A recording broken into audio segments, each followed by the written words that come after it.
Hi, everyone. I'm Chris Lloyd with the Film Yap, and we're here for another discussion about movie subjects, this time being the winners of the Indianapolis Film Journalists Association Awards, which just came out as we're recording this earlier today, to kind of give you the little behind the scenes look at the deliberations and talk about our own personal picks. But let me introduce you to our guests who may or may not be familiar to you. Bob, you want to take it away? Hi, I'm Bob Bloom. I review movies for my website, realbob.com, former movie critic at the Journal and Courier in Lafayette. Andy? And I'm Andy Carr. I write for the Film Yap, and I've got a podcast called Odd Trilogies. Well, excellent. Thanks, guys. So this is an exciting time. I think this was, if I've got it right, our 11th awards, or maybe I 12th. believe so, 11 or 12. Yeah. So this was the 11th or 12th time for me and Bob voting, but the first time for Andy, who's inducted into IFJA last year, but this was his first time to actually get to vote in the things. And so maybe we'll throw it to you first. Like, what was it like? Because we actually do a meeting. In this case, it was Zoom this year, where we deliberate and argue and twist elbows and all that stuff. So, what was that like for you being a voting member this year? Sure. Well, it was a super insightful experience for me, and honestly, it was a lot less chaotic than I expected it to be. I think the entire group has pretty good Zoom etiquette, as it were. Allowing each other to talk and take turns and that sort of thing.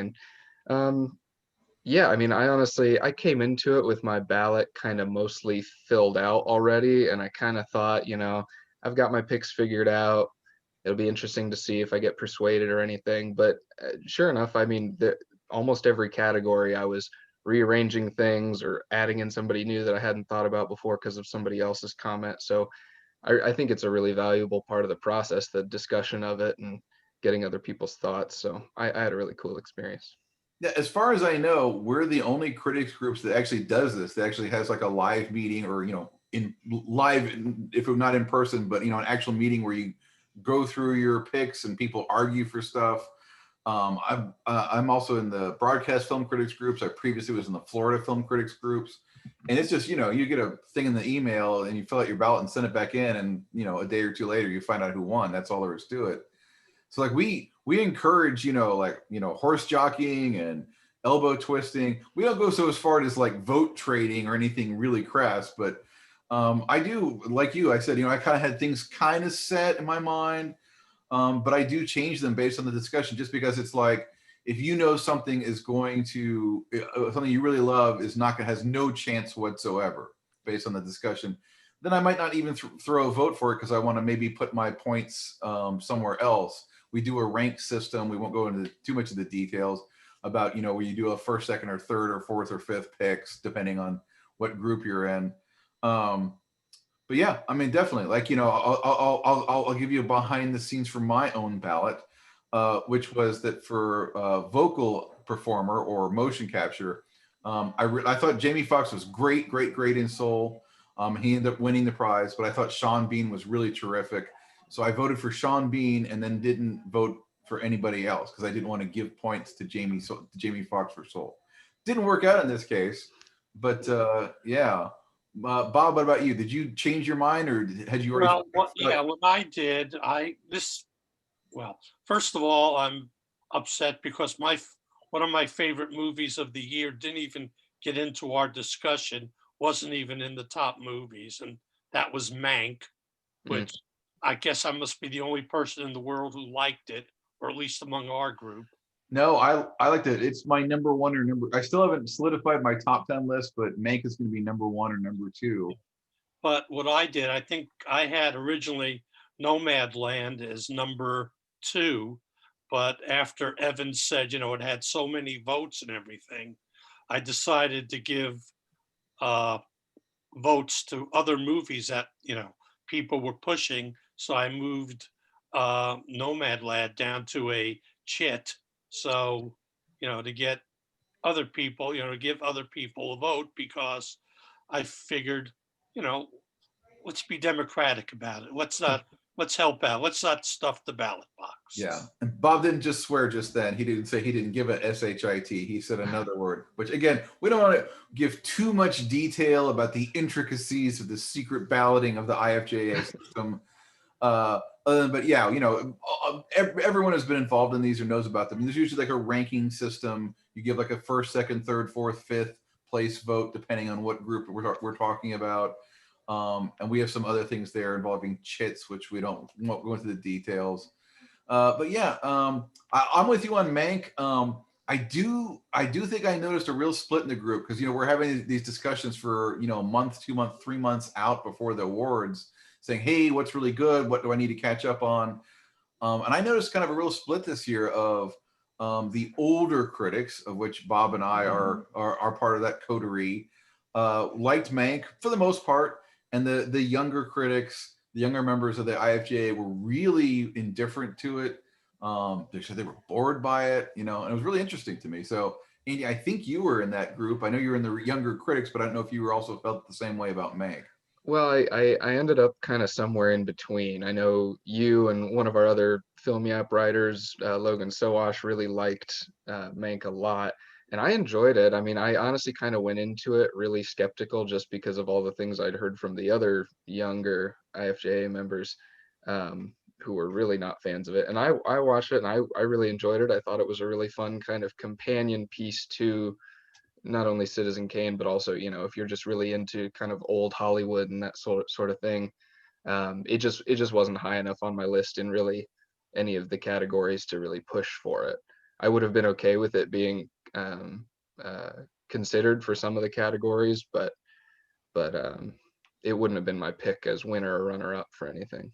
True story. This actually happened. When our awards came out, I got contacted by Netflix. They actually had contacted me before saying they were surprised because I don't think Mank ended up getting any nominations from us. We announced our nominations the week before, and then the awards, and they contacted me. And then the same thing, yeah, they got in touch with me after awards were announced, and also I think it's Paramount. I think that's representing News of the World, also coming out on Christmas Day, starring Tom Hanks, and they were surprised that they didn't get any nominations or anything like that. So yeah, You know, when you see my review, I'm sorry to interrupt. I mean, it was a good, solid movie, but I weighed it, and it wasn't a top 10 movie. It was for me. I mean, it has some problems, but for me, I would probably be like right towards the bottom of my top 10 if I was making it right now. But we'll see how it shakes out. Yeah, it's always interesting. I mean, overall, what's your take on 2020, the film year, Bob? A lot of people are saying that, yeah, we didn't have the blockbusters, we didn't have the Marvel movies, we didn't have a lot of big Pixar and Disney animated films. But what's your take on the overall quality of the film year? Well, you know, it's kind of funny because I went through. I don't know if all you. I know, you know, the email I sent out about I was going through a little dark period and I just wasn't watching movies for 2 or 3 weeks, and I was just, you know, it's kind of difficult sitting in front of your computer all alone watching movies, because to me, watching a movie is not just watching the movie, it's the communal experience of it. So, but so that sort of was a bummer for me. But overall, I was very impressed.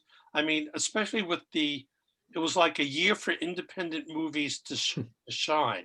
I mean, you started off the year with movies like The Assistant and Never, Rarely, Sometimes, Always, which, you know, to me was just a great movie. And I'm glad we, you know, gave it some love.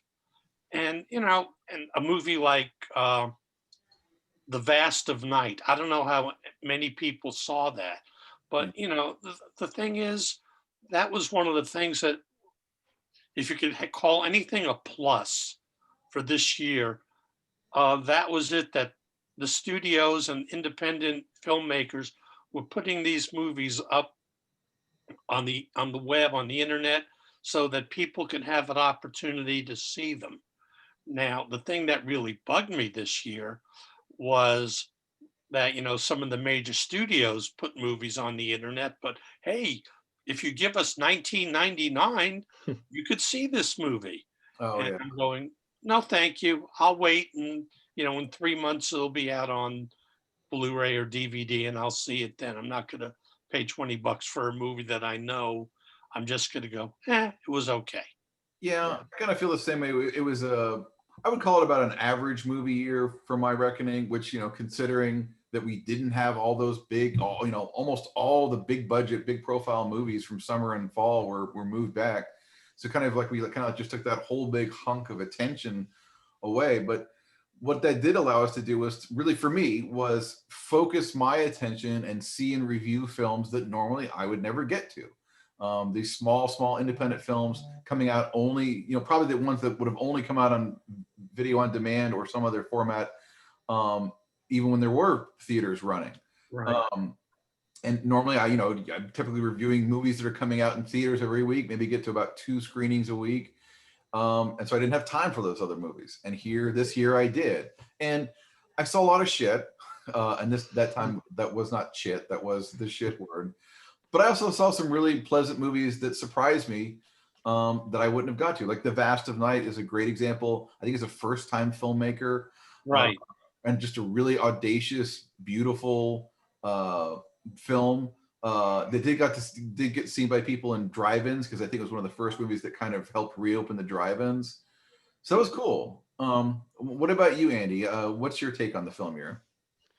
Yeah, I mean, I definitely have to echo the praise of, just opportunity for independent films to kind of take the spotlight in a way. Although I wonder kind of how much I am stuck in my like movie critic or movie nerd bubble, and like how much all these movies that were not only that the IFJA awarded, but that I'm considering for my top 10 of the year or whatever, are movies that anybody else has even heard of. Um, we get the screeners and all the emails and everything kind of shoving them in our face, but I'm not sure if the uh, average person is really seeing much about them. So that kind of makes me wonder, like, you know, the bigger movies of the year, kind of the ones at the beginning of the year before the pandemic really set in, like the blockbusters like Onward and Sonic the Hedgehog, those are the movies that I feel like, you know, your average Joe is going to be thinking of when they think of 2020 movies, because most of these other ones that we've been talking about and praising and seeing recently have, they haven't had the same platform to debut on without theaters. But I think hopefully, with awards praise and that kind of thing, you'll see a lot of these really great movies from the last few months get some shine.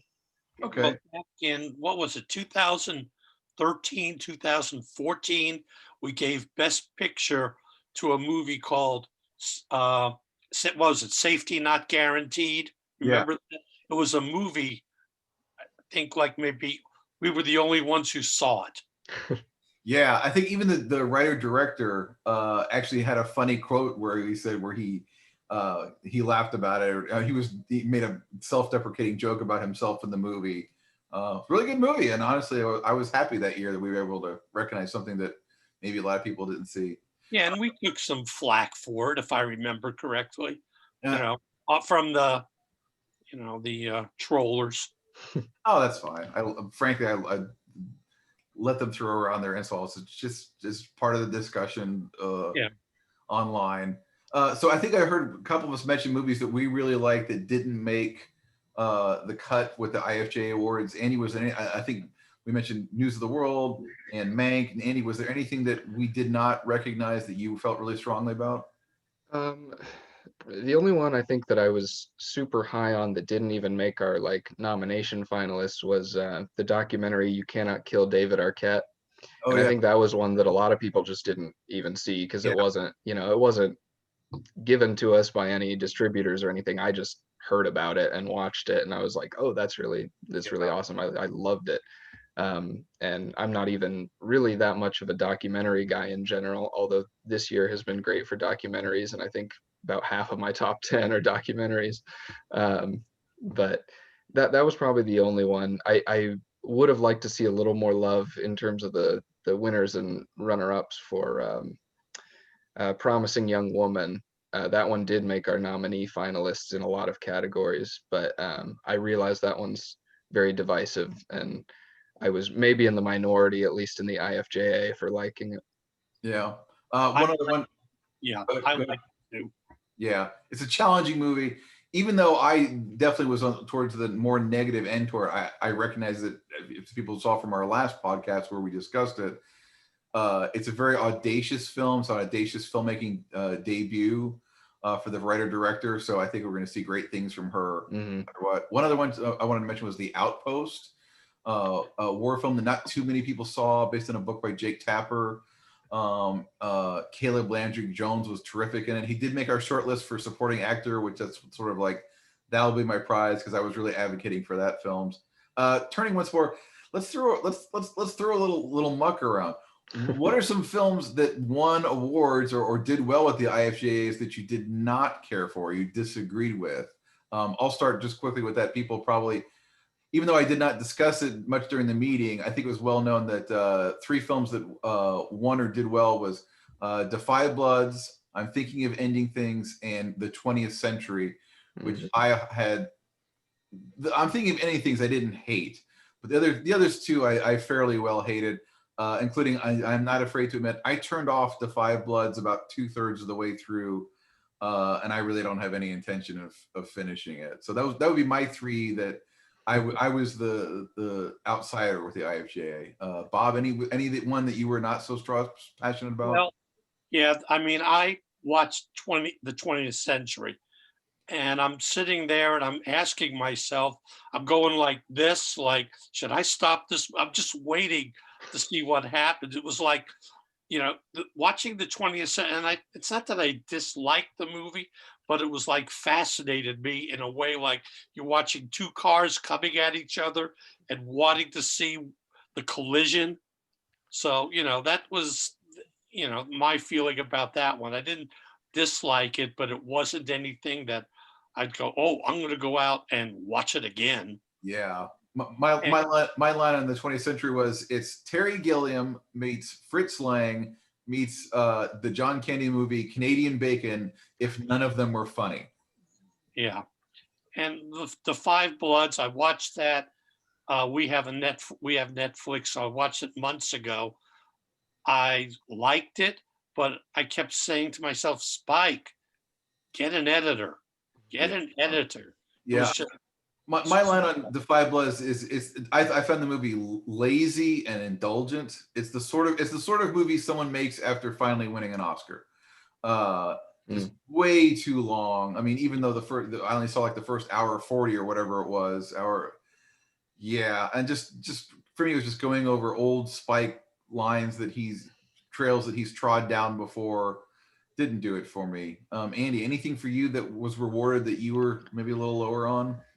Um, I guess I should consider it a pretty good year for my picks, because I don't think I was upset about any of the winners. Although I will say probably kind of our IFJA awards centerpiece, Nomadland, was apparently lower on my list than the groups, because it took 4 wins in like yes, 4 different categories. Yeah. sure.